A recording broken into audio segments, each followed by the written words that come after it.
Hello there, hockey people. Welcome back, or welcome to the channel. I'm Anthony DeGoey.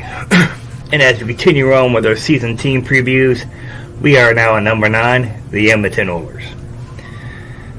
Going into last season, they were Stanley Cup favorite. After a rough first 20 games, they fired their head coach, rebounded, made it to the Stanley Cup Finals, and were within one goal of winning the Cup. And then turned around in the offseason, and in my opinion, had quietly one of the better off seasons. But before we get further into that, let's go back and see exactly what happened in Edmonton last year. They had 49 wins, 27 losses, 6 overtime losses, 104 points. They scored 294 goals, allowed 237. I mean, scoring goals. I mean, when you have two players that combine for 95 goals, and that would be Draisaitl with 41 and Zach Hyman with 54. I mean, that shows you can put some pucks in nets. And also, you have Connor McDavid on your team, currently the greatest player playing right now in hockey. And he had a historical season.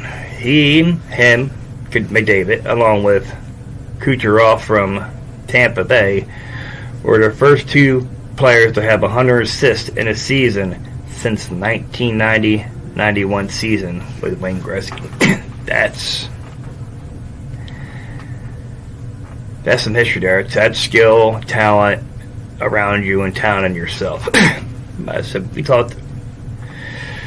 You had Ryan Nugent-Hopkins, who dropped down from his career year last year of, I believe, 105 points to 67, but he's still a key player. And then Evan Bouchard played 81 games, scored 82 points.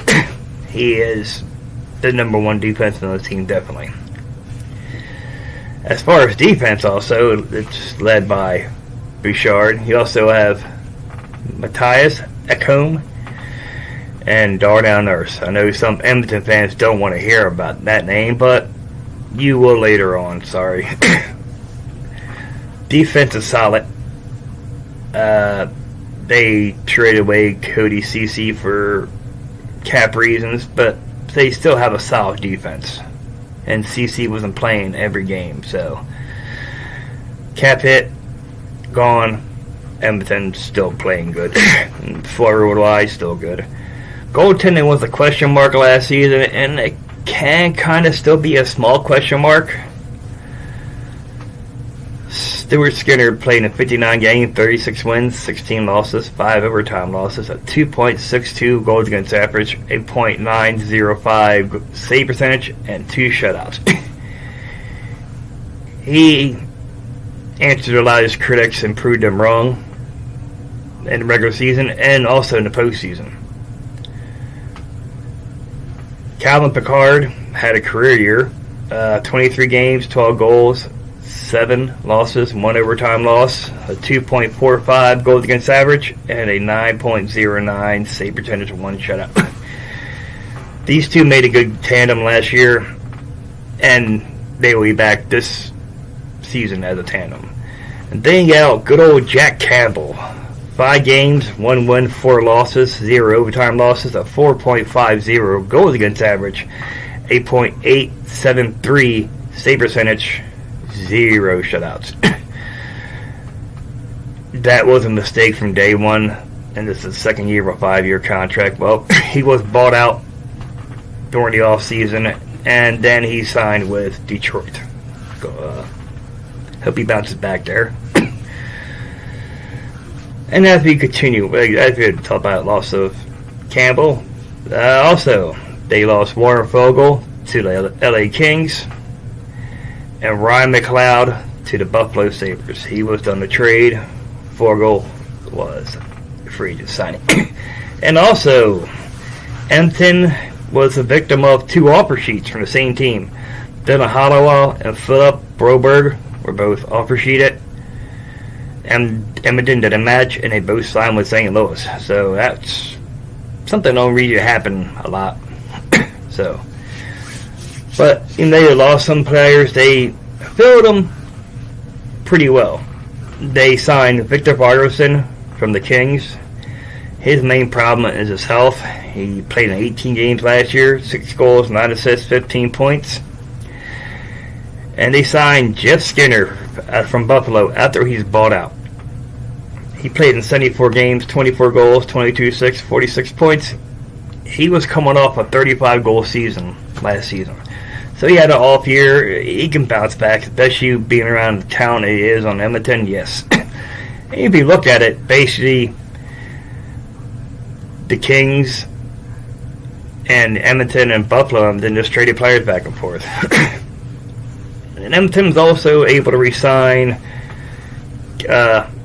trade deadline pickup Adam Henrique, mid-season pickup Corey Perry, and Connor Brown and Calvert Pickard, 2 extensions to solidify this team overall from the playoff run last year, which was a good job of keeping them. As far as cap, they have $945,833. Of course, that Darnell Nurse contract of $9.25 for the next 4 years hurts, but if he can pick up his play, he'll be fine. Most people throw that in there. They still have a spot open on the roster. They have 0 first-round picks, 1 second-round pick, and you have all 3 retention spots for trades. Man, Edmonton, they'll have 2 questions during the season. And that's if and when Leon Draisaitl signs his extension, and also when Evan Bouchard signs his extension. Those 2 are key players, along with Connor McDavid, in this team's future. But for this upcoming season, I can see Edmonton going back to the Stanley Cup.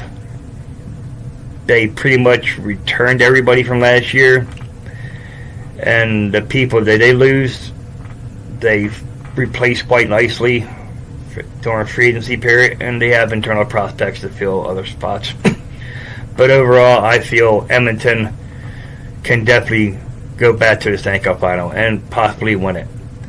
So, tell me what you think about Edmonton's upcoming season will be like in the comments down below. And if you like the stuff we are producing on this channel